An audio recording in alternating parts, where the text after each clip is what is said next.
सभी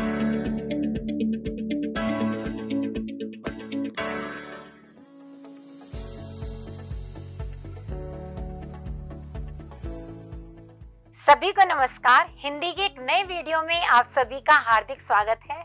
कितनी खुशी की बात है कि आपकी रुचि हमारी वीडियोस में निरंतर बढ़ रही है, घट नहीं रही है। तो आज जिस कविता के अभ्यास प्रश्न हम करेंगे वह कविता है अट नहीं रही है। और इस कविता के कवि कौन है? सूर्यकांत त्रिपाठी निराला जी। इनसे तो आप परिचित ही हैं, जो कि एक क्रांतिकारी कवि होते हुए भी प्रकृति का बेहद सुंदर वर्णन करते हैं। और ऐसा ही वर्णन उन्होंने किया है इस कविता में अट नहीं रही है। इस कविता का अगर हम प्रतिपाद्य देखें, यानी इसे मुख्य रूप से क्या बात कही गई है, तो हमें समझ में आएगा कि वसंत ऋतु का आगमन हिंदी के फागुन महीने में होता है। आपको पता होगा कि जो देसी महीने हैं वे इस तरह से होते हैं: चैत्र, वैशाख, ज्येष्ठ, आषाढ़, श्रावण, भाद्रपद, आश्विन, कार्तिक। आपको पता ही है। तो उन्हीं में जो फागुन का महीना है, यानी जो फरवरी और मार्च के बीच का समय है, उस समय यह वसंत ऋतु का आगमन होता है। और वसंत में फागुन की आभा इतनी अधिक होती है कि वह कहीं भी समा नहीं रही है। अतः फागुन की मादकता को प्रकट करते हुए फागुन की सर्वव्यापक सुंदरता का सजीव चित्रण करना और प्रकृति के संरक्षण के लिए प्रेरित करना कविता का उद्देश्य है। तो इस कविता में हमने इसकी व्याख्या को समझ ही लिया था। आज हम इसके अभ्यास प्रश्नों में बहुविकल्पी प्रश्न भी करेंगे और वर्णनात्मक प्रश्न भी। तो चलिए शुरू करते हैं सबसे पहले बहुविकल्पी प्रश्नों के साथ। पहला प्रश्न है आपके सामने: कवि किसकी ओर से अपनी आंख नहीं हटा पा रहा है? चार विकल्प हैं: प्रकृति के सौंदर्य की ओर से, बादलों की ओर से, अपने प्रियतम की ओर से, या फिर आकाश की ओर से। सोचिए, बिल्कुल सही सोच रहे हैं।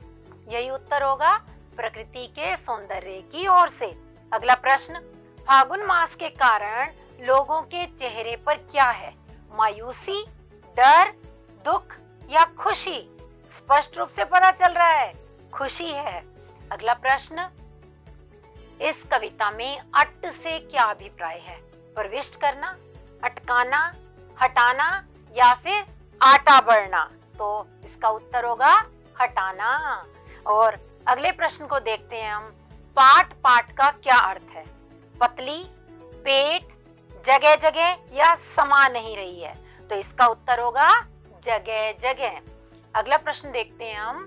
पांचवा प्रश्न है: पर कर देते हो, इसमें कौन सा अलंकार है? रूपक, उत्प्रेक्षा, यमक या श्लेष? तो आपको अलंकार एकदम से याद आ गए होंगे कि जब एक ही शब्द दो बार आ रहा है लेकिन दोनों का अर्थ अलग अलग है। एक पर कारक के लिए है और दूसरा पर पंख के लिए, तो इसलिए यहाँ पर अलंकार होगा यमक। अगला प्रश्न देखते हैं। अट नहीं रही है कविता में हटाने पर भी क्या नहीं हट रही? आभा, पतियां, सांस या फिर आंख? तो उत्तर होगा आंख।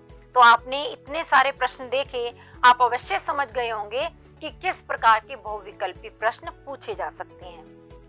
तो चलिए अब हम वर्णनात्मक प्रश्नों की बात करते हैं, जिन प्रश्नों के उत्तर आपको थोड़े विस्तार से देने होते हैं। पहला प्रश्न है: कवि की आंख फागुन की सुंदरता से क्यों नहीं हट रही है?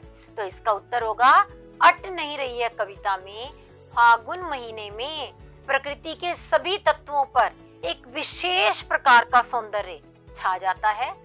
जहां कहीं भी देखें वहां सुंदरता अनुपम रूप में सामने आती है। खेत खलियानों में, बाग बगीचों में प्राकृतिक सौंदर्य अपने पूर्ण यौवन में नजर आता है और इस सौंदर्य को निर्बाध देखते रहने का मन करता है।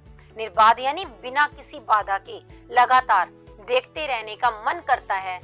इसी कारण कवि की आंख फागुन की सुंदरता से हट नहीं रही है।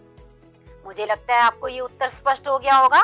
तो चलिए अगले उत्तर की ओर बढ़ते हैं। अगला प्रश्न है हमारे पास यहाँ पर: प्रस्तुत कविता में कवि ने प्रकृति की व्यापकता का वर्णन किन रूपों में किया है? तो इसका उत्तर होगा फागुन के महीने में हर तरफ सौंदर्य और उल्लास दिखाई देता है। फागुन की सुंदरता सर्वव्यापक है। सर्वव्यापक यानी जो सभी जगह फैली हुई हो। पेड़ पौधे लाल लाल कोपलों और हरे पत्तों से लदे हुए हैं। फूलों की सुगंध से पूरा वातावरण महक उठा है और प्रकृति की एक एक जगह पर सौंदर्य भरा हुआ है। अगला प्रश्न है, फागुन में ऐसा क्या होता है जो बाकी ऋतुओं से भिन्न होता है? आपको पता है 6 ऋतुएं होती हैं, तो हमें अन्य ऋतुओं के साथ तुलना करनी है कि इस ऋतु में ऐसा क्या विशेष होता है। तो इसका उत्तर होगा फागुन महीने में प्रकृति का सौंदर्य अपने चरम रूप में होता है, यानी सुंदरता बहुत अधिक बढ़ जाती है। इस ऋतु में ना तो ग्रीष्म ऋतु की तरह पेड़ पौधे मुरझाए से होते हैं, मुरझा क्यों जाएंगे? बहुत अधिक गर्मी के कारण। तो ना तो बहुत अधिक गर्मी के कारण वो मुरझाए होते हैं और ना वर्षा ऋतु की तरह सर्वत्र जल ही जल होता है। और इसी तरह से ही हम बाकी ऋतुओं की भी बात कर लेते हैं।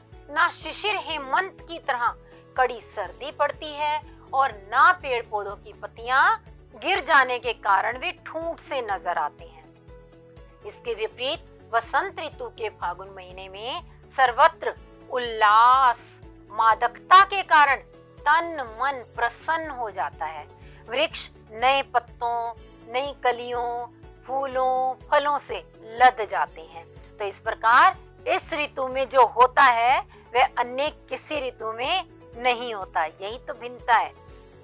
अगला प्रश्न है, अट नहीं रही है कविता में निराला के शिल्प की विशेषताएं लिखिए। शिल्प की विशेषताओं से मतलब कि उनकी भाषा शैली, छंद, अलंकार ये सब किस तरह के रहे हैं। तो इसका उत्तर होगा निराला जी का काव्य शिल्प की दृष्टि से उच्च कोटि का है। उन्होंने कविता को छंदों के बंधन से मुक्त किया, क्योंकि आपको पता है कि मुक्त छंद की रचनाएं लिखने वाले ये पहले कवि हैं। उनकी भाषा में गेयता है, अर्थात हम उन्हें गा करके भी बोल सकते हैं। उन्होंने सामान्यतया संस्कृत निष्ठ शब्दों का प्रयोग किया है, फिर भी उन्होंने अन्य भाषा के शब्दों से परहेज नहीं किया है। उनके काव्य में मानवीकरण अलंकार बहुलता से मिलते हैं, जैसे कहीं सांस लेते हो, घर घर भर देते हो। मानवीकरण अलंकार कहाँ होता है? जहाँ प्राकृतिक उपादानों को मानव की तरह व्यवहार करते हुए दिखाया जाए। तो यहाँ फागुन का महीना मानव नहीं है, लेकिन मानव की तरह सांस ले रहा है, इसीलिए मानवीकरण अलंकार है। तो चलिए आगे बढ़ें और हम ये देखें कि इसी तरह के कुछ अन्य संभावित प्रश्न भी हो सकते हैं, जो कि आपके सामने स्क्रीन पर हैं। आप इन प्रश्नों का स्वयं अभ्यास कीजिए और इस कविता को पूरी तरह से तैयार कर लीजिए। फिर मिलेंगे अगले वीडियो में। धन्यवाद।